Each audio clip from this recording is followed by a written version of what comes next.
What's up, guys? It's Matthew, the Right Clean Academy. Go ahead and like and subscribe for me. Helps me out and grows my channel. So what I got going on today is I'm transferring bleach, getting ready for the day. I'm going to be putting about 10 gallons in here because I'm going to soft wash a fence today. You guys will get to see that. I'll post it later on. So all I'm doing is transferring bleach. Very simple. I'm just using a 12-volt battery. I have it on a dipstick.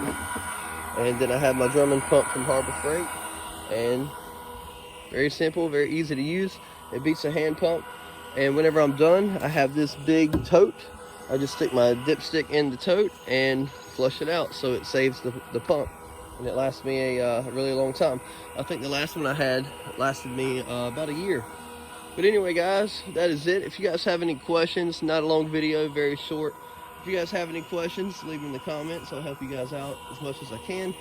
And like I said before, do me a favor, give me a thumbs up, like, and subscribe. Thank you.